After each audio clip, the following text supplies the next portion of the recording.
now that voting is over and the candidates have stopped campaigning. Some are taking a closer look at how election season played out. Experts are taking a hard look at what went right and what went wrong when it comes to predicting the election outcome.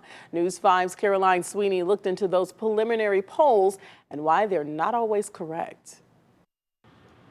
Aaron Montgomery is really honest about who he is. I'm a total nerd. I'm a total numbers guy. I like getting my hands dirty with data. I'll take any excuse I can get to do it. His excuse this year, the Baldwin Wallace University Great Lakes poll. As one of the math minds behind the university poll, he gets a firsthand look at what happened this year. One of the secrets about the polling industry is that polling is as much an art as a science. And there is some mathematics involved, but there's also some best guesswork. And that can be a tricky combination to get right. I think we were more on track than we were 4 years ago. Tom Sutton is News 5's political analyst and the director of Community Research Institute at BW. This year, the final Great Lakes poll had Biden trailing Trump by 2 points. Instead, Trump carried Ohio by 5 points.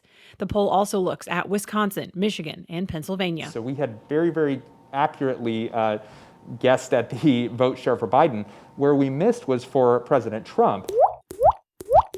Trump outperformed the poll numbers. As an industry, polls made changes after the 2016 election. For instance, the weighting by education was something a lot of pollsters were not doing previously. That is something that we and most other pollsters are doing at this point. But there were still issues. So let's look at it this way. I have two candies, the lemons and the limes. Polls like the ones conducted at Baldwin Wallace University like to get a good mix of responses from both groups.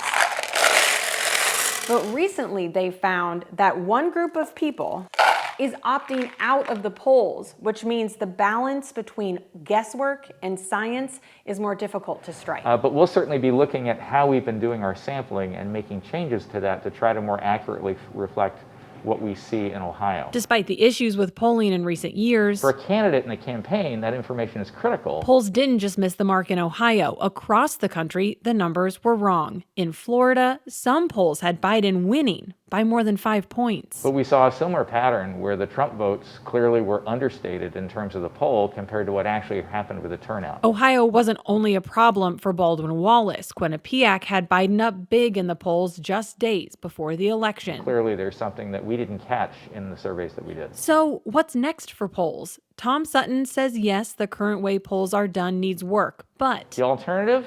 We'll figure out who you are and what you think based on all of your shopping habits, based on your predilections, based on what you buy on Amazon. Do you really want that to be the alternative? Because, folks, that's what already happens. And for math man Aaron Montgomery, the polling numbers will always bear out. What else is there if not polling? You can count rally sizes, I suppose, and you can count yard signs, but I don't think any of that has any kind of lasting predictive power. Caroline Sweeney, News 5.